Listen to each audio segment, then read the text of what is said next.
بسم اللہ الرحمن الرحیم۔ آج کی ہماری نشست سوالات اور جوابات پر مبنی ہے۔ پہلا سوال جو دریافت کیا گیا ہے وہ عبدہ نام کے معانی اور کیا بچوں کا یہ نام رکھنا چاہیے؟ ضرور رکھنا چاہیے بھئی۔ عبدہ کا مطلب اس کا بندہ۔ عبد آپ جانتے ہی ہیں کہ بندے کے معنی میں استعمال ہوتا ہے عبداللہ اللہ کا بندہ، عبد الرحمن رحمان کا بندہ، عبد المنان منان کا بندہ۔ تو اللہ تعالیٰ کے جتنے بھی اسماء ہیں ان کے ساتھ عبدیت کو جوڑا جاتا ہے، اور اللہ تعالیٰ کے چند ایک نام ایسے ہیں جس کے ساتھ عبدیت کو لازماً پیوست کرنا ہے اور جوڑنا ہے، جیسے عبداللہ ہے۔ تو عبداللہ جو ہے اس کا نام تو رکھا جائے گا، مگر کہیں بھی اللہ اور عبد دونوں کو الگ الگ اس معنی میں نہیں کیا جائے گا کہ کوئی اپنے بچے کا نام عبداللہ رکھے اور اسے پکارنے میں کہے کہ اللہ ادھر آؤ، تو یہ پھر گناہ کی بات ہے۔ تو عبداللہ یہ صحیح چیز ہے، عبد الرحمن رحمان کا بندہ۔ اس سے کسی کو کہنا کہ رحمان یہ کر دو یا رحمان وہ کر دو، یہ اسی طرح ہے جیسے کوئی کہے کہ اللہ یہ کر دو اور اللہ وہ کر دو کسی فرد کے متعلق، تو یہ بہت بڑے گناہوں میں شمار ہوتا ہے، کیونکہ اللہ تعالیٰ نے رحمان اور اللہ دونوں کو ایک دوسرے کا بدل قرار دیا ہے۔ قُلِ ادْعُوا اللَّهَ أَوِ ادْعُوا الرَّحْمَٰنَ، تم اللہ کو پکارو یا رحمان کو پکارو۔ تو اللہ رحمان ایک ہی ذات کے دونوں نام ہیں، اور رحمان اتنا بڑا نام ہے کہ اللہ تعالیٰ نے اس کو اپنے ذاتی نام کے ہم پلہ قرار دیا ہے۔ اسی لیے بہت سے محققین کا خیال یہ ہے کہ رحمان در حقیقت اللہ کا ذاتی نام ہے۔ نام جو ہوتے ہیں ذاتی ہوتے ہیں اور صفاتی بھی ہوتے ہیں۔ مثلا ایک بچہ ہے، اس کا نام کامران ہے، اور پھر اس نے تعلیم حاصل کی اور پھر وہ ڈاکٹر ہو گیا، تو اب کہیں گے کہ ڈاکٹر کامران۔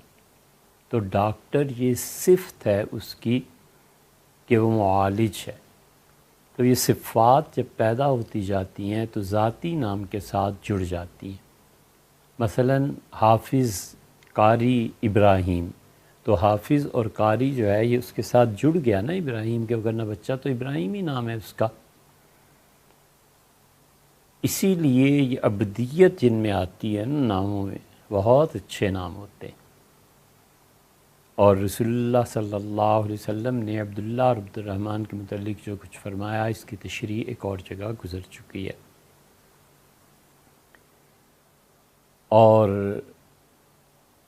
قرآن کریم میں اگر آپ دیکھیں تو جتنے بڑے مواقع سیرت طیبہ کے ہیں، وہاں پہ حضور اقدس صلی اللہ علیہ وسلم کے لیے اللہ نے جو نام ان کا رکھا ہے، چن کے جسے استعمال کیا ہے، وہ عبدہ ہے۔ ہو کی ضمیر اللہ کی طرف لوٹتی ہے۔ ہو کا مطلب اس کا بندہ۔ کس کا بندہ؟ یعنی اللہ کا بندہ۔ تو اسی عبدہ نام ضرور رکھنا چاہیے۔ حضور اقدس صلی اللہ علیہ وسلم کی زندگی کا بہت بڑا واقعہ معراج ہے۔ آپ دیکھیں اس پہ اللہ تعالیٰ نے کیا فرمایا، سبحان الذی اسریٰ بعبدہ، وہ اپنے بندے کو لے کر گیا۔ تو یہی عبدہ ہے۔ اور وہاں آپ دیکھیں قرآن کریم کے نزول میں، ان کنتم فی ریب مما نزلنا علی عبدنا، اگر تمہیں اس چیز کے بارے میں کوئی شبہ ہے جو ہم نے اپنے بندے پر نازل کی ہے۔ تبارک الذی نزل الفرقان علی عبدہ، بہت برکات دہندہ ہے، برکتیں دینے والی ہے وہ ہستی جس نے اپنے بندے پر ایسی کتاب نازل کی جو کفر اور اس کی اطاعت اور ایمان ان چیزوں میں فرق کو واضح کرتی ہے، فرقان۔ تو اسی عبدہ جو نام بچوں کا رکھنا ہے بالکل ٹھیک ہے، اس کا مطلب ہے اس کا بندہ۔ لیکن اسے پڑھنا صحیح چاہیے اور اس کا تلفظ بھی صحیح چاہیے۔ ایک سوال یہ دریافت کیا ہے کہ دوسرا کہ ابراہیم، یوسف، اس طرح کے نام جو پردادا اور پردادی کے نام ہیں، اب موجودہ بچوں کے ساتھ وہ نام رکھے جا سکتے ہیں یا نہیں؟ کوئی حرج نہیں ہے۔ مثلا ایک فیملی ہے، اس میں ایوب نام کا کوئی بڑا آدمی گزرا ہے، اب ان کے پوتے پڑپوتے سارے اپنے اصل نام کے ساتھ ایوب لگائیں گے، بالکل ٹھیک ہے، کوئی حرج نہیں۔ جیسے سیدنا عثمان رضی اللہ عنہ تھے اور اب تک ان کی اولاد اپنے نام کے ساتھ عثمانی استعمال کرتی ہے، علوی استعمال کرتی ہے، وغیرہ وغیرہ۔ تو اس طرح کی متعدد مثالیں آپ کو عربوں میں بھی ملیں گی۔ صحابہ کرام رضی اللہ عنہم کو بھی اگر آپ دیکھیں گے تو ان کے ہاں بھی ایسی مثالیں مل جائیں گی اسماء الرجال کی کتابوں میں کہ لوگ اپنی نسبت اپنے جد امجد، بڑے جد کی طرف، کسی بڑی ہستی کی طرف کرتے تھے۔ یہ اس سے اظہار ہوتا تھا کہ ہم اس ہستی کی اولاد ہیں، تو اپنے لیے یہ تشخص کا مرتب کرنا تاکہ اللہ کی اس مشیت اور اس آیت کریمہ پہ عمل ہو کہ اللہ تعالیٰ نے فرمایا کہ لتعارفوا، اور یہ ہم نے تمہیں الگ الگ قبائل اور شاخوں میں جو بانٹا ہے، اور اس کی وجہ یہ ہے کہ تم ایک دوسرے کو پہچانو۔ باقی اللہ کا قرب اس نسب اور ان چیزوں میں نہیں ہے۔ اور فرمایا کہ اتقاکم، تم میں جو سب سے زیادہ متقی ہے وہ سب سے زیادہ اللہ کے قریب ہے۔ یہی وہ چیز تھی جو حضرت معاذ رضی اللہ عنہ کو یمن بھیجتے ہوئے حضور اقدس صلی اللہ علیہ وسلم نے ارشاد فرمائی تھی حضرت معاذ رضی اللہ عنہ سے، کہ انہوں نے سمجھایا تھا کہ ان اول الناس بی المتقون، معاذ قیامت میں میرے سب سے زیادہ قریب میرے وہ امتی ہوں گے جو پرہیزگار تھے، اینما کانوا، اور وہ جس دنیا کی جس خطے پہ بھی آباد تھے اور زمانے کی جس صدی میں بھی وہ آئے، اس سے کوئی فرق نہیں پڑتا، سب سے زیادہ میرے قریب قیامت میں متقی لوگ، پرہیزگار لوگ۔ تو اس لیے یہ خاندانی تشخص اور علیحدگی قائم رکھنے کے لیے اپنے بچوں کو کسی بڑے جد کی طرف منسوب کیا جائے، کوئی حرج نہیں۔ تیسرا سوال، شاید اس کا جواب پہلے ہو گیا ہو، مگر فرمائش کی ہے اس دعا کی کہ اللہ تعالیٰ مجھے 3 سے لے کر 7 بچے عنایت فرمائے، اور وہ سب کے سب صالح اور صحت مندوں، اور قیامت تک میری نسل باقی رہے۔ بہت اچھا ہے بھیا، 7 ہی کیوں، اللہ تعالیٰ اور مزید عنایت فرمائے، اور اللہ تعالیٰ اتنے بچے آپ کو عنایت فرمائے جن کی تعلیم اور تربیت آپ مناسب طریقے پہ کر سکیں۔ یہ ہے بات، جتنے بچوں کو آپ اچھی سے اچھی تربیت دے سکیں اللہ تعالیٰ آپ کا نصیب کرے، اس کا خیال کرنا چاہیے۔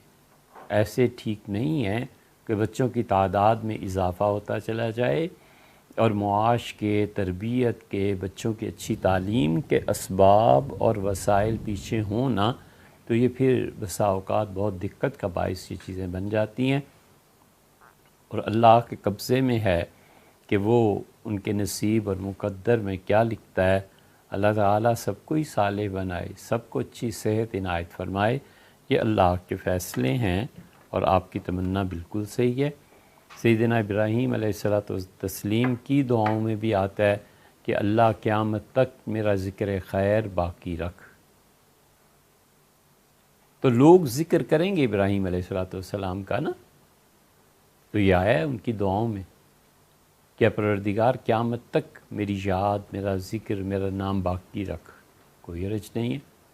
خود حضور صلی اللہ علیہ وسلم بھی تو دعا دیتے تھے نا، جب صحیح احادیث میں بخاری شریف وغیرہ میں آیا کہ جب آپ کی تشریف آوری ہوئی فتح مکہ کے موقع پہ اور حاضر ہوئے بیت اللہ میں، تو اللہ تعالیٰ کا جلال، اس کی عظمت، حضور اقدس صلی اللہ علیہ وسلم اثر تا پا اس میں بالکل منہمک تھے، اور آپ نے بیت اللہ کی چابی دریافت فرمائی عثمان بن طلحہ رضی اللہ عنہ جو اس وقت مسلمان نہیں تھے ان کے پاس تھی، اور انہیں ڈر تھا کہ یہ جو خاندانی نیابت اور شرافت ابراہیم علیہ السلام کے زمانے سے اب تک یہ چابی ہمارے پاس آ رہی ہے، آج یہ چابی چھن جائے گی۔ اور ڈر یہ بھی تھا کہ حضور اقدس صلی اللہ علیہ وسلم نے ہجرت سے پہلے بھی ایک مرتبہ چابی طلب فرمائی تھی، تو انہوں نے انکار کر دیا تھا، اور انہوں نے بہت برا جملہ بھی کہا کہ تم بھی اس لائق ہو کہ بیت اللہ کے اندر جاؤ۔ تو حضور اقدس صلی اللہ علیہ وسلم نے ارشاد فرمایا تھا کہ اس دن کیا ہوگا جس دن یہ چابی میرے ہاتھ میں ہوگی اور میں تم لوگوں کو دوں گا۔ تو اس نے کہا اس دن سے تو موت بہتر ہے کہ ہم کبھی یہ منظر دیکھیں کہ چابی تمہارے ہاتھ۔ اب اس بیک گراؤنڈ کے ساتھ وہ آ گئے اور حضور صلی اللہ علیہ وسلم نے چابی طلب فرمائی۔ وہ اس پس و پیش میں تھے کہ سیدنا علی رضی اللہ عنہ نے ان کے سینے پہ ہاتھ رکھا اور دھکا دیا۔ سیدنا علی رضی اللہ عنہ اس وقت 27-28 برس کے تھے، طاقت، قوت، جوانی، پھر دھکا، ان کا نکالو چابی۔ تو انہوں نے، یہ ہے ذہانت کی بات۔ اسلام کو ایسے ذہین لوگ مطلوب ہیں، چونکہ ذہین لوگ رہے نہیں نا، اس لیے کتاب و سنت کو سمجھنا بھی لوگوں کے لیے دشوار ہو گیا۔ تو ہوا یہ کہ انہوں نے رسول اللہ صلی اللہ علیہ وسلم کو چابی پیش کی اور ساتھ ہی یہ کہا کہ اللہ کے رسول یہ امانت ہے۔ آپ نے کوئی اس بات کا نوٹس نہیں لیا، بیت اللہ کھولا گیا، آپ حاضر ہوئے، باہر جب نکلے تو آپ اس میں تھے کہ یہ چابی کسے دیں، تو آپ کو اللہ تعالیٰ کی یہ بات یاد آئی کہ اللہ نے فرمایا ان تؤدوا الامانات الی اہلہا، امانتیں ان کے حوالے کرو جو اس کے اہل ہیں۔ پھر ذہن مبارک میں یہ بھی آیا ہوگا کہ اب اس نے تو امانت کر ہی دی ہے اسے، تو انہیں بلایا، چابی انہیں دی، اور آپ نے فرمایا خالدتاً طالدتاً، ہمیشہ ہمیشہ کے لیے یہ چابی رکھو، قیامت تک تمہاری اولاد میں یہ چابی رہے گی۔ اور فمن نزعہا، جس نے یہ چابی تم سے چھینی وہ ظالم ہوگا۔ اسی لیے یزید نے یہ چابی اس خاندان سے لے لی تھی۔ پھر جب یہ انقلاب آیا ہے تو اس پہ بھی ان سے کہا گیا تھا، سعودیز جو ہیں ان سے، کہ آپ چابی لے لیں، بیت اللہ کو کھولنا اور اس کے اندر لوگوں کو بھیجنا، اس پہ ٹیکس لگا دیں تو آمدن کا ایک ذریعہ ہے۔ 1926-25 جب یہ انقلاب آیا تو عبدالعزیز نے انکار کر دیا، اسے کہا حضور صلی اللہ علیہ وسلم فرمایا تھا کوئی ظالم لے گا، میں تو ظالم بننا نہیں چاہتا۔ چنانچہ اب تک اس خاندان میں وہ چابی چلی آتی ہے۔ لیکن حضور صلی اللہ علیہ وسلم کا یہ کہنا، اس حدیث میں دیکھیں نا، آپ نے فرمایا تھا قیامت تک تمہارے خاندان میں رہے گی، تو دوسری طرف یہ گارنٹی بھی دے دی کہ تم لوگ قیامت تک تمہاری نسل باقی رہے گی، تم لوگ خاندان پشت در پشت چلتے رہو گے۔ اس لیے اگر کوئی دعا مانگتا ہے کہ اللہ تعالیٰ اس کا ذکر خیر قیامت تک جاری رکھے، کوئی حرج نہیں ہے، ایسی دعائیں اللہ سے کرنی چاہیے۔ پھر اسی سلسلے میں یہ بھی سوال فرمایا ہے کہ کچھ روزے رہ گئے تھے اور قضا ادا نہیں ہو رہے، تو کیا کرنا چاہیے؟ اس سلسلے میں ایک چیز تو شریعت کا صاف صاف حکم ہے کہ جو روزے رہ گئے تھے آپ کو روزے رکھنے چاہیے، اگرچہ سردیوں میں رکھیں کہ دن چھوٹے ہو جاتے ہیں، روزے کا اتنا احساس نہیں ہوتا، لیکن قضا کرنی چاہیے۔ ایک اس کی دوسری صورت بھی ہے جو بہت محتاط صوفیہ اور یہ ہیں، وہ کہتے ہیں کہ فدیہ ادا کر دینا چاہیے تاکہ قیامت میں اگر روزوں کے حساب کی جب باری آئے تو کم سے کم اس آدمی نے فدیہ تو ادا کیا ہوا ہونا۔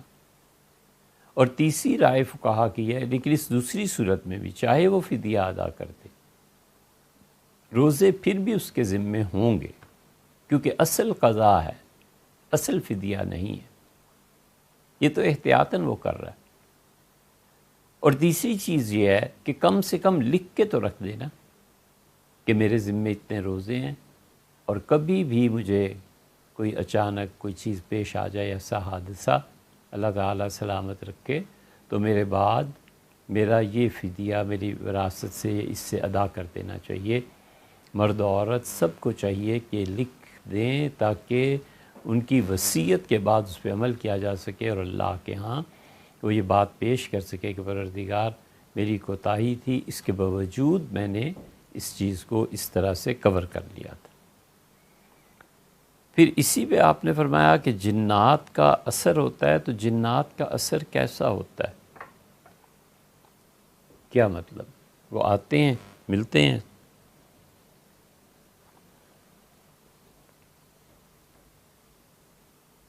درخواست کرتے ہیں آپ سے کہ آپ انہیں پڑھا دیں، یا کوئی پیسہ ہدیہ کوئی چیز لے کے آتے ہیں کہ یہ آپ رکھ لیں، اس کی آپ تشریح کر دیتے؟ تو پھر عرض کرتا ہے جنات اگر کوئی چیز لائیں تو اس کا لینا بالکل جائز نہیں ہے، اور اگر وہ اس بات کی کریں کہ مجھے تعلیم دے دیں تو انہیں بھی تعلیم دینی چاہیے۔ جنات انسانوں ہی کے پاس آتے ہیں، تعلیم بھی حاصل کرتے ہیں، اور اگر آپ کو ملیں تو بھئی بڑے عرصے سے ہمارے ذہن میں کئی سوالات ہیں جنات کے متعلق، کبھی آپ سے ملیں تو ان سے پوچھیے گا ان کی لائبریریز کیسی ہوتی ہیں۔ بڑا شوق ہے کچھ پتہ چلے، کتابیں اٹھا کر لے جاتے ہیں، کیا کرتے ہیں، یا ان کا کوئی اپنا نظام ہے، تو ان سے ان کے حالات بھی پوچھنے چاہیے اور سچائی کے ساتھ لکھنے چاہیے، جھوٹ نہیں ہونا چاہیے۔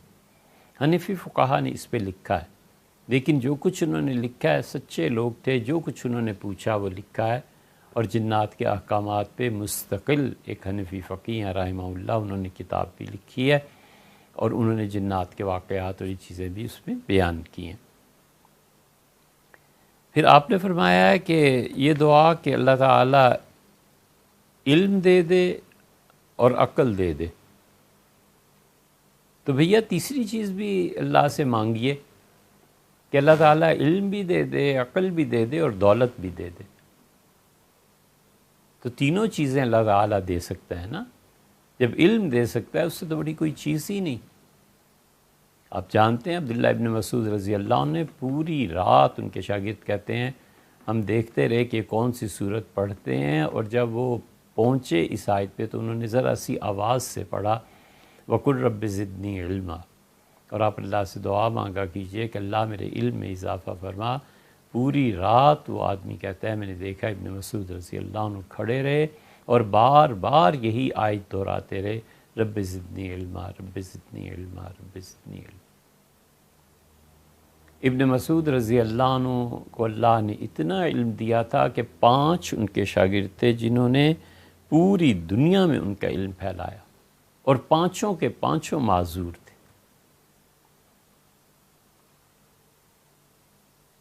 ایک نابینا تھے، ایک بہرے تھے، ایک لنگڑے تھے، ایک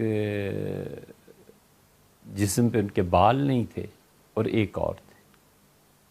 یہ 5 تھے ان کے شاگرد، اور اللہ نے ان کے ان 5 معذور شاگردوں سے کام لیا، اور یہ پھر ان کا علم اسود، علقمہ، پھر ابراہیم نخعی، اور پھر حماد بن ابی سلیمان، پھر آگے دیکھیں تو امام ابو حنیفہ، ان کے شاگرد ابو یوسف، محمد ابو یوسف کے شاگرد اسد بن فرات رحمہم اللہ، یہ جتنی حنفی اور مالکی فقہ کی بنیاد پڑی ہے یہ ساری کی ساری انہی حضرات پہ مشتمل ہے۔ حضرت عمر، عبداللہ ابن مسعود اور سیدنا علی رضی اللہ عنہ، یہ 3 ستون ہیں جن پہ یہ دونوں فقہیں قائم ہیں، فقہ مالکی بھی اور فقہ حنفی بھی۔ فقہ مالکی میں البتہ ایک اضافہ یہ ہے کہ وہ مدینہ منورہ کے ہونے کی وجہ سے عبداللہ ابن عمر رضی اللہ عنہما کا بڑا اس میں دخل ہے، کیونکہ نافع جو ان کے غلام تھے اور ان کے شاگرد تھے، ان سے امام مالک رحمۃ اللہ علیہ نے بہت فائدہ اٹھایا۔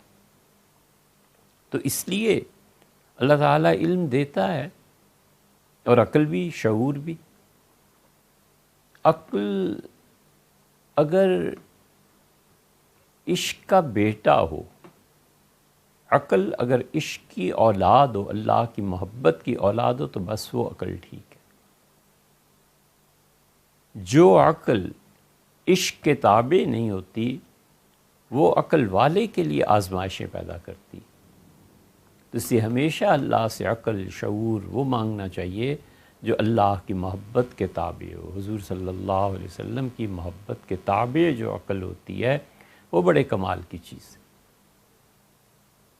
اسی لیے قرآن میں آیا کہ جہنمیوں سے پوچھا جائے گا کہ کہاں پہنچ گئے، تو انہوں نے سورہ ملک میں کیا آتا ہے، لو کننا نسمع او نعقل، اگر ہم نے اللہ کا پیغام سنا ہوتا یا اپنے شعور سے کام لیا ہوتا تو آج جہنم میں پڑے جل نہ رہے ہوتے۔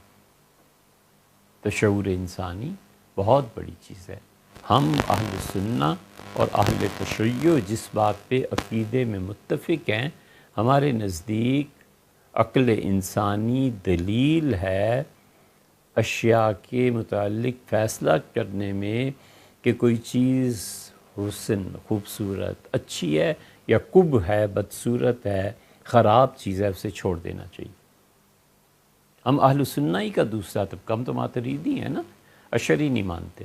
اشعری کہتے ہیں یہ سب کچھ وحی کے تابع ہے، اللہ نے جس چیز کو حرام قرار دیا ہے وہ حرام ہے، ورنہ اس میں کوئی حرج نہیں۔ اللہ تعالیٰ نے جس چیز سے منع فرمایا اس سے منع ہو جانا چاہیے وحی کے ذریعے سے، اور وگرنہ اللہ نہ منع کرے تو کوئی چیز نہیں۔ وہ کہتے ہیں شراب میں کیا حرج، اشعری کہتے ہیں شراب پینے ہی کی چیز ہے، لیکن چونکہ اللہ نے منع کیا ہے اس لیے۔ ہم ماتریدی اور اہل تشیع ان کے مقابلے میں یہ کہتے ہیں کہ شراب ویسے بھی چھوڑ دینے کی چیز ہے، نشہ، گالیاں وغیرہ وغیرہ جو بھی حالات ہیں، تو ہمارے نزدیک عقل کا بڑا مقام ہے۔ یہاں پر ماتریدی ہم اور اہل تشیع اس بات پہ متفق ہیں۔ اس پہ بہت اچھی مباحث لکھی ہیں فواتح الرحموت میں، فواتح الرحموت مسلم الثبوت کی شرح، یہ جو مولانا علی صاحب رحمۃ اللہ علیہ تھے، کیا نام تھا ان کا، فواتح الرحموت مسلم الثبوت کی شرح ہے، اور مدراسی رحمۃ اللہ علیہ نے بہت اچھی چیزیں اس میں لکھی ہیں۔ یہ ہمارے عقیدے کا مسئلہ ہے۔ تو بہت سی چیزیں ایسی ہیں جنہیں عقل انسانی خود سے کافی ہے فیصلہ کرنے کے لیے۔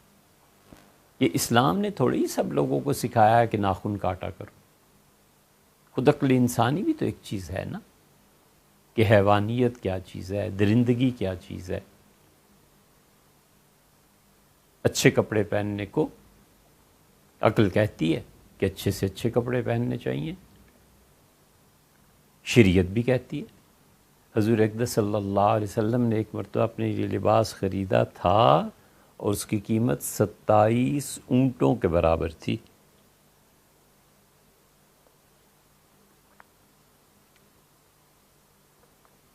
سب پہنتے رہے ہیں۔ شام کا جبہ حضور اقدس صلی اللہ علیہ وسلم کو پیش کیا گیا، بڑی خوشی سے پہنا۔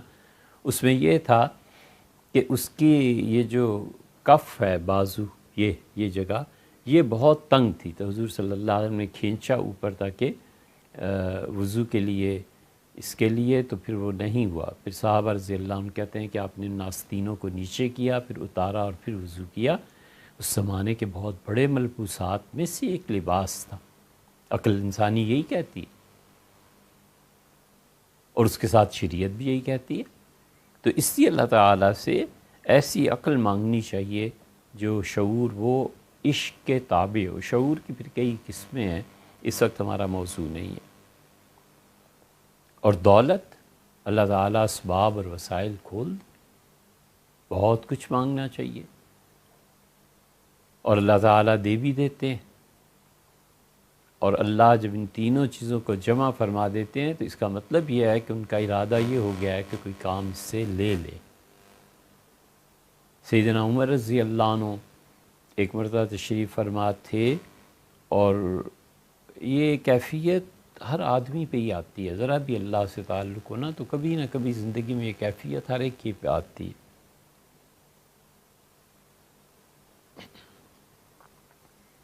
تو انہیں اندازہ ہوا کہ ایسا وقت ہے کہ اللہ سے مانگا جائے تو قبولیت ہو جائے گی۔ تو انہوں نے جو لوگ بیٹھے ہوئے تھے ان سے کہا کہ اللہ سے دعا مانگو۔ یہ عبداللہ ابن عمر رضی اللہ عنہ کے ساتھ بھی ہوا تھا، وہ واقعہ الگ ہے۔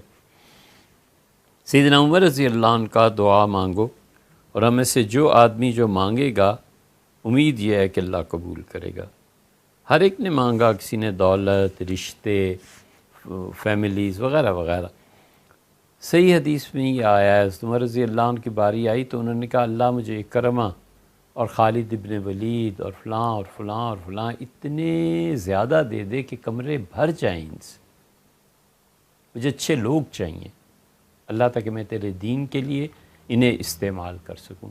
اسی لیے جب وہ واقعہ پیش آیا ہے اور حضرت معاذ بن جبل رضی اللہ عنہ کو طاعون ہو گیا تھا، پھر ان کی شہادت ہو گئی، پھر انہوں نے جن کو مقرر فرمایا تھا حضرت عمر رضی اللہ عنہ، ان کی شہادت ہو گئی، پھر تیسرے کمانڈر کی، تو گھبرا گئے، شدید گھبراہٹ طاری ہو گئی کہ ایک کے بعد ایک میرا کمانڈر بھیجا ہوا اس کی شہادت ہو رہی ہے، تعاون میں کیا؟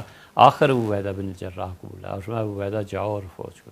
وہ شام گئے تو ابو عبیدہ رضی اللہ عنہ جا کے پہلا کام یہی کیا کہ ان کا جن جن لوگوں کو تعاون ہے اور جتنی فیملیز ہیں سب کے سب پہاڑوں پر پھیل جاؤ، خبردار کوئی کسی سے ملا۔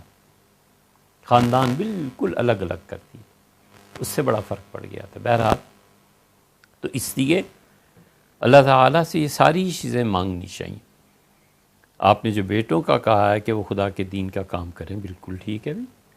آپ نے یہ بھی تحریر فرمایا ہے کہ کوئی اچھی سی دعا بتا دیں، سب سے اچھی دعا اللہ نے خود کہا۔ اللہ تعالیٰ نے فرمایا ہے کہ لہ الاسماء الحسنی، اچھے نام اللہ کے ہیں، جتنے بھی اللہ کے نام ہیں سب اچھے ہیں۔ فادعوہ بہا، اللہ سے دعا مانگو، اللہ کو پکارو اس کے ناموں کے ذریعے سے۔ خدا کی رحمت کی ضرورت ہے تو اللہ سے بار بار کہیے کہ اللہ آپ رحمان ہیں، رحم فرما۔ آپ کو علم کی ضرورت ہے، آپ کہیں اللہ آپ کی صفت ہے علم، اور اللہ آپ علیم ہے، اللہ اپنے علم میں سے کچھ حصہ مجھے بھی عنایت فرما۔ آپ کو محبت کی ضرورت ہے، آپ اللہ سے دعا مانگیں کہ اللہ آپ کا نام ودود ہے، قرآن میں آیا ہے، اللہ حدیث میں آیا ہے۔ اللہ ودود وہ ذات جو محبت کرتی بھی ہے اور عطا بھی کرتی ہے اور محبتوں کا اصل مرکز ہے۔ اللہ کچھ عشق کچھ محبت مجھے بھی عنایت فرما۔ ہمیشہ اللہ کے ناموں پر غور کرنا چاہیے، روزانہ اللہ کے یہ نام پڑھنے چاہیے۔ اللہ تعالیٰ کے نام 105 سے بھی زیادہ ہیں۔ حافظ ابن حجر رحمۃ اللہ کی جگہ لکھا ہے، ہمارے عام طور پہ 99 سمجھے جاتے ہیں، وہی 99 پڑھ لے، کچھ تو کرے یار، روزانہ پڑھے۔ حضور صلی اللہ علیہ وسلم فمن احصاها دخل الجنہ، جس کو اللہ کے سارے نام یاد ہو جائیں گے اللہ اسے جنت میں بھیج دے گا۔ تو روزانہ جب پڑھے گا، غور کرے گا، تو کوئی نہ کوئی تو نام اس سے ہوگا کہ یہ اللہ کا نام۔ کوئی گناہ ہو جائے تو اللہ سے بار بار کہے کہ اللہ تو غفور ہے، تو غافر ہے، تو غافر الذنب، گناہوں کو دھو دینے والا، معاف فرمانے والا ہے۔ اللہ کے ناموں کے ذریعے سے۔ اور رسول اللہ صلی اللہ علیہ وسلم نے زبردست بات فرمائی، آپ نے فرمایا جب بھی تمہیں کبھی کوئی مشکل زندگی میں پیش آ جائے تو اللہ کے اس نام کو پڑھا کرو، یا ذل جلال والاکرام، بار بار پڑھو۔ ایک جگہ فرمایا بغضوا بہا، چمٹ جاؤ خدا کے اس نام سے، یا ذل جلال والاکرام، یا ذل جلال والاکرام۔ ابن مسعود رضی اللہ عنہ کہتے تھے رسول اللہ صلی اللہ علیہ وسلم نے یہ ایسی بات فرمائی ہے کہ اگر مومن یقین کے ساتھ پڑھتا رہے تو پہاڑ اپنی جگہ سے ہل جائے۔ اس لیے اللہ کے ناموں سے دعا مانگنی چاہیے۔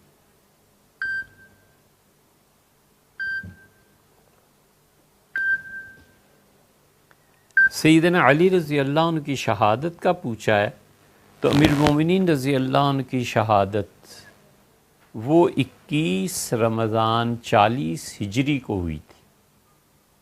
3 خارجی مل بیٹھے تھے، انہوں نے کہا اس وقت امت کا سب سے بڑا مسئلہ حکومت ہے۔ یہ خارجی جو تھے تشدد پسند، کبھی جو اعتدال کی راہ اختیار کی ہو، کبھی جو سوچا ہو، ٹھنڈے مزاج سے، گرم مزاج۔ انہوں نے کہا عمر بن العاص کو مار دو، مصر کے حکمران ہیں، معاویہ کو مار دو دمشق میں رضی اللہ عنہ، اور علی کو مار دو ادھر کوفہ میں رضی اللہ عنہ۔ 3 نام آئے، تینوں اٹھے۔ کمیونیکیشن تو ظاہر ہے کچھ بھی نہیں تھی۔ انہوں نے کہا کہ 21 رمضان کی صبح و فجر میں یہ 3 آدمیوں کو مار دینا چاہیے۔ تاکہ امت پھر سے خلافت راشدہ پر واپس آ جائے۔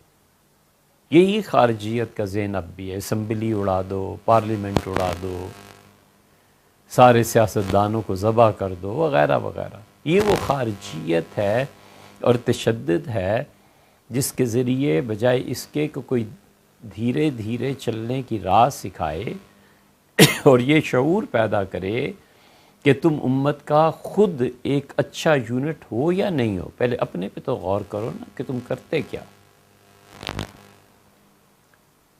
چنانچہ اس کے تحت تینوں نے حملہ کیا۔ عمر بن العاص رضی اللہ عنہ کو کھانسی تھی شدید، انہوں نے اپنے نوکر کو بھیج دیا تھا فجر کی نماز کے لیے پڑھانے، تو جب اس نے حملہ کیا تو وہ شہید ہو گئے۔ حضرت معاویہ رضی اللہ عنہ ان کے ساتھ بھی کوئی عذر پیش آ گیا تھا، یا حضرت معاویہ رضی اللہ عنہ کی جگہ کوئی اور آ گیا تھا، ہاں پھر حضرت معاویہ رضی اللہ عنہ نے مقصورہ بنا دیا تھا۔ مقصورہ کا مطلب یہ ہے کہ محراب کے پیچھے ایک چھوٹی سی جگہ ایسی بنائی جاتی تھی جہاں پہ امیر المومنین اور ان کے رفقا اعتماد کے لوگ نماز پڑھتے تھے، پہلی صف میں گویا یا دوسری صف تک لمبا چوڑا اسے کر کے اندر وہی لوگ نماز آگے وہ ہوتا تھا۔ محراب تو مسلمانوں نے شروع کیے ہیں 80 ہجری میں، حضرت معاویہ رضی اللہ عنہ کے دور میں محراب نہیں ہوتے تھے۔ ہمارے بہت بڑے فقیہ اور بہت بڑے صوفی صاحب فتح القدیر ابن حمام رحمۃ اللہ علیہ کو یہ مغالطہ لگ گیا، اس سے فتح القدیر میں انہوں نے محرابوں کا ذکر چھیڑا ہے، اور حیرت ہو گئی پڑھ کے کہ حضرت یہ تو محراب 80 ہجری میں بننا شروع ہوئے تھے، حضور صلی اللہ علیہ زمانے میں پہلے بھی اس کے بعد بھی کچھ نہیں ہوتا تھا، ایک دیوار ہوتی تھی سامنے اور پہلی صف میں خلیفہ یا جو بھی تھا وہ نماز پڑھاتے تھے بس۔ یہ محراب تو 80 ہجری کے بھی بعد ہی شروع ہوئے۔ تو دوسرا حملہ ہوا تھا حضرت معاویہ رضی اللہ عنہ، پھر مقصورہ وہ اس طرح کر لیا تھا کہ وہ ان کے جو اعتماد کے لوگ تھے، ان کی اولاد وغیرہ وغیرہ، یہ لوگ نماز پڑھتے تھے، اس کے پیچھے پھر پہلی صف شروع ہوتی تھی۔ تو سیدنا علی رضی اللہ عنہ پہ حملہ ہو گیا تھا، اور سیدنا علی رضی اللہ عنہ کی 21 رمضان 40 ہجری میں شہادت ہوئی۔ ایک سوال یہ فرمایا کہ من دل علی خیر کفاعلہ، یہ حدیث کہاں آئی کہ جو آدمی خیر پر دلالت کرتا ہے اس کو بھی وہی اجر ملے گا جو کچھ کے خیر کرنے والے کو ملا ہے۔ یہ حدیث آپ کو بہت جگہ مل جائے گی، مختلف الفاظ ہیں، ترمذی میں تو یہی الفاظ آئے ہیں جو آپ نے تحریر فرمائے ہیں۔ اس کے علاوہ آپ نے دیکھنا ہو تو مسند احمد میں دیکھ لیں، امام احمد بن حنبل رحمۃ اللہ کے ہاں بھی یہ روایت ہے لیکن الفاظ کے تغیر کے ساتھ۔ مسند بزار میں بھی مل جائے گی، وہ بھی حدیث کی مشہور کتاب ہے نا، اس پہ بھی آپ کو مل جائے گی۔ مطلب آپ نے فرمایا تو مطلب اس کا یہ ہے کہ ایک ہے کوئی آدمی عملی طور پر خیر کر رہا ہوتا ہے، اچھے کام کر رہا ہوتا ہے، اور ایک ہے جو اسے اس کی طرف دعوت دیتا ہے یا وہ سبب بن جاتا ہے کہ یہ خیر کا کام ہو جائے، تو کرنے والا اور یہ برابر ہے۔ برابر کا مطلب یہ ہوا کہ اس سے ویسا ثواب ملے گا۔ ثواب کی کئی جہتیں ہوتی ہیں، کئی سائڈز ہوتی ہیں، سمتیں ہوتی ہیں۔ ایک اعتبار سے ممکن ہے کہ وہ ثواب میں کہیں زیادہ چلا جائے، اور ایک اعتبار سے ممکن ہے کہ برابر ہو جائے۔ مثلا ایک آدمی یہ کہتا ہے کہ خیر کی بات پوچھتا ہے اس سے کہ کوئی مسجد کہاں ہے، تو وہ کہتا ہے آپ اس گلی میں جائیں، اس طرح مڑیں اور آگے مسجد آ جائے گی۔ اب اس نے خیر کی بات بتا دی، ایک آدمی اٹھ کر جاتا ہے، اسے مسجد پہنچا کے آتا ہے، جناب والا یہ ہے مسجد۔ دونوں کے عمل میں فرق ہے نا، ثواب میں اللہ کے ہاں ظاہری سطح پہ دونوں برابر ہوں گے، لیکن وہ جو اٹھ کے گیا ہے، چلا ہے، اس کا ثواب ایک الگ چیز ہے، وہ اور ہے۔ یہ بالکل ایسے ہی سمجھنا چاہیے جیسے صحیح مسلم میں آتا ہے، حضرت رسالت پناہ صلی اللہ علیہ وسلم نے فرمایا لوگوں کو روزے میں جب وہ ہوں تو انہیں افطار کراؤ، اور تم لوگ دودھ پہ افطار کراؤ، اور اگر دودھ نہ ملے تو اس کی لسی بنا لو، کچی لسی، یعنی اس پہ پانی شامل کر لو، اور جو وہ بھی نہ ملے تو پانی۔ اور پھر آپ نے کھجور کا بھی ذکر فرمایا، پھر آپ نے فرمایا کہ یاد رکھو جو یہ کام کرے گا نیکی کا اللہ تعالیٰ روزہ رکھنے والے کو جو ثواب دے گا، افطار کرنے والے کو بھی اتنا ہی ثواب دے گا۔ اب اس نے تو روزہ رکھا ہے گرمی میں 16 گھنٹے کا، اور وہ کھلا رہا ہے، پلا رہا ہے ایک گھونٹ پانی اور ایک کھجور، دونوں کیسے برابر ہو جائیں گے؟ برابری کا مطلب یہ ہے کہ ظاہری سطح پہ مطلق روزہ رکھنے کا ثواب اسے بھی دے گا، اسے بھی دے گا۔ باقی جو اس سے گرمی برداشت کی ہے وہ ایک الگ جہت ہے، اللہ اسے اضافہ کر دے گا۔ باقی اس سے مشقت کی ہے، مزدور آدمی تھا، وہ اضافہ اور ہو جائے گا۔ اس نے روزہ اس حالت میں رکھا ہے کہ سحری میں کھانے کے لیے بھی کچھ نہیں تھا اور اس نے پانی کا ایک گھونٹ پی لیا، یہ روزہ اور ہو جائے گا۔ اسی طرح وہ معذور تھا، سویا رہا، اور پھر عین جب ایک آدھ منٹ رہ گیا تو اسے ہوش آئی، کسی نے جگا دیا، احساس ہوا وہ روزہ رکھنا ہے۔ وہ جو اللہ کی فرما برداری میں اس نے ایک منٹ پہلے پانی پی لیا نا، کہ روزہ تو رکھنا ہی رکھنا ہے، یہ جو اس نے اللہ کا ادب، اللہ کا احترام کیا، اس کا اجر کئی گنا زیادہ ہے۔ اسی لیے اللہ نے فرمایا یعظم شعائر اللہ، اور جو لوگ ان چیزوں کی تعظیم کرتے ہیں جن کو دیکھ کر خدا یاد آتا ہے، فَإِنَّهَا مِن تَقْوَى الْقُلُوبِ، یہ ان کے دلوں کا تقویٰ ہے، ان کے دلوں کی اچھے ہونے کی علامت ہے۔ اسی لیے اللہ نے فرمایا وَالْبُدْنَ جَعَلْنَاهَا لَكُمْ، اور تم اونٹ پر غور کرو، یہ میرے ہونے کی نشانیوں میں سے ایک ہے۔ سیدنا عمر اور سیدنا علی رضی اللہ عنہما عیدگاہ جب جاتے تھے تو مصنف عبدالرزاق وغیرہ کو دیکھیں، ان کی زندگی کے حالات میں مل جائے گا، ننگے پاؤں جاتے تھے۔ تو سیدنا علی رضی اللہ عنہ سے پوچھا گیا کہ آپ ننگے پاؤں، تو انہوں نے کہا عیدگاہ دیکھ کے اللہ یاد آتا ہے، اور اللہ کی جگہ کی جتنی بھی ہم تعظیم کریں یہ اللہ کا ادب ہے، اللہ کا احترام ہے۔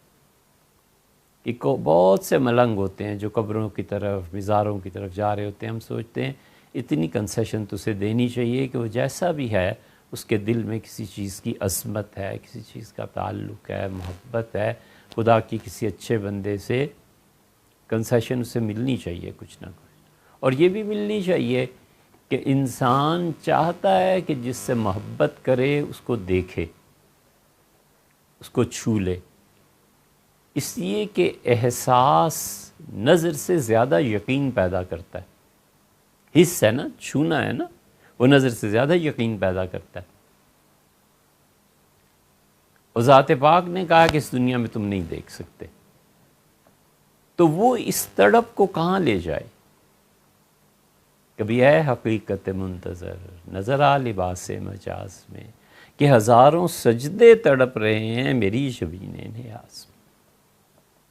میں اتنا تیرا نیاز مند ہوں، اتنا تیرا چاہنے والا ہوں، میں ہزاروں سجدے تیری پاک ذات کو کروں، تو سامنے تو آنا، دکھا تو اپنی ذات، تو ہے کیا؟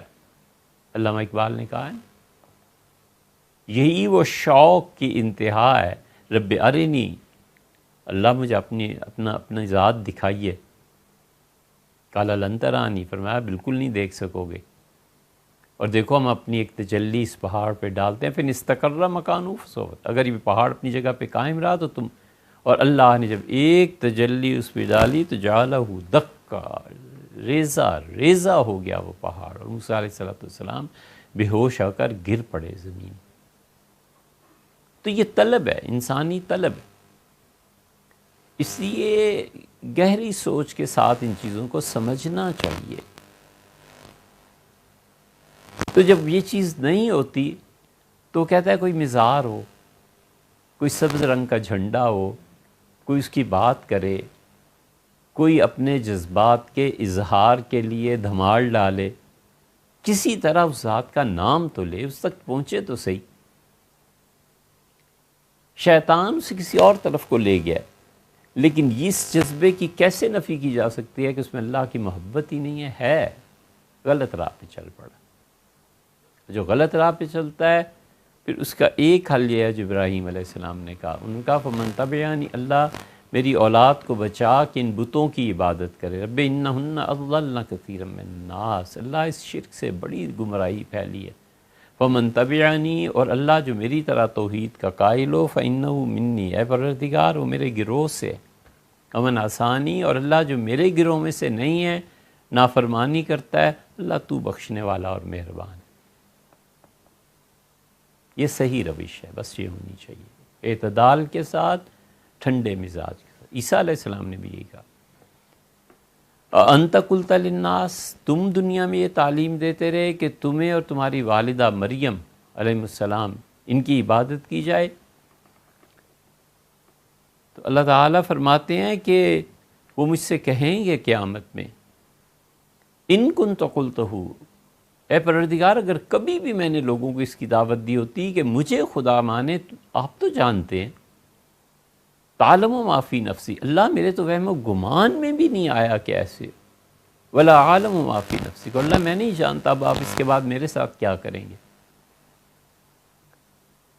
ان تعذبہم فانہم عبادک، اللہ اگر آپ ان عیسائیوں کو عذاب دیں اس شرک پہ تو اللہ یہ آپ ہی کے بندے.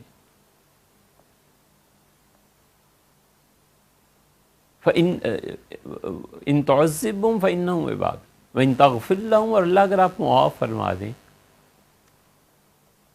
تو آپ کی روش، آپ کا طریقہ گناہگاروں کو معاف فرمانے ہی کا ہے. یہ روش ہے عیسیٰ علیہ السلام.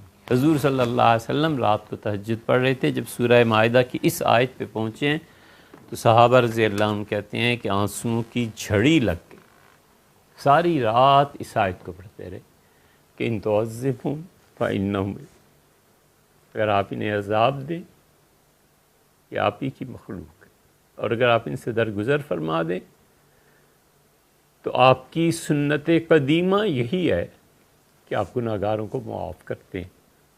تو اس لیے یہ خیر پہ جتنے بھی امور دلالت کرتے ہیں نا، اس کی نشاندہی کرتے رہنا چاہیے، بتاتے رہنا چاہیے، علم کو آگے ٹرانسفر کرتے رہنا چاہیے، لوگوں کو خیر کی طرف مائل کرتے رہنا چاہیے. تو من دل علی خیر کفاعلہ. ایک سوال یہ پوچھا گیا ہے کہ ایک شخص نے کسی سے یہ کہا، اپنی اہلیہ سے کہا کہ تم مجھ پر حرام ہو، طلاق ہے، طلاق ہے. تو اس کا شرعی حکم کیا؟ یہ 3 طلاقیں اس نے دے دی. جب اس نے کہا نا کہ تم مجھ پہ حرام ہو تو یہ طلاق ہو گئی. قاضی خان رحمۃ اللہ نے لکھا ہے طلاق ایک ہوتی ہے صراحتاً لفظوں میں دینا، ایک طلاق ہوتی ہے کنایتاً، اشارے کنائے میں طلاق دینا. پھر اس کی بھی آگے قسمیں ہیں. کبھی ہوتا ہے کہ قسم کھائے کہ اس کی نیت طلاق کی نہیں تھی تو پھر اس کی بیوی اس کے لیے درست قرار دی جاتی ہے. لیکن یہ جو صراحتاً کہا نا، 2 مرتبہ صاف طلاق کا لفظ دیا، اور پہلے جو کہا حرام ہے تو حرام کا لفظ ہمارے ہاں انہی معانی میں استعمال ہوتا ہے، اس لیے یہ طلاق ہو جائے گی، 3 طلاقیں ہو جائیں گی. دریافت فرمایا کہ عفان نام کیسا ہے؟ یہ نام کیوں رکھا گیا بھئی؟ آپ نے اردو میں نہیں پڑھا عفونت، تعفن، سمیلز، گندگی سے جو بو اٹھتی ہے اس کو کہتے ہیں.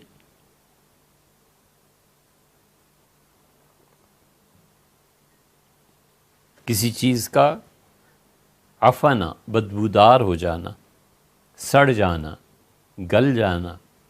جیسے کھانا کوئی بھی کچھ عرصے تک کے لیے رکھا جائے اور اس کی حفاظت نہ کی جائے تو اس میں تعفن پیدا ہو جاتا ہے، وہ یہ چیز ہے. تو عفان جو ہے ایسا نام نہیں رکھنا چاہیے. اردو میں تعفن کا اگر آپ صحیح ترجمہ چاہیں تو اردو میں ہے لفظ سڑاند. اس میں سڑاند پیدا ہو گئی ہے، اس میں تعفن ہے، اس میں سے بو اٹھ رہی ہے، یہ ہے. تو عفان نام نہیں رکھنا چاہیے.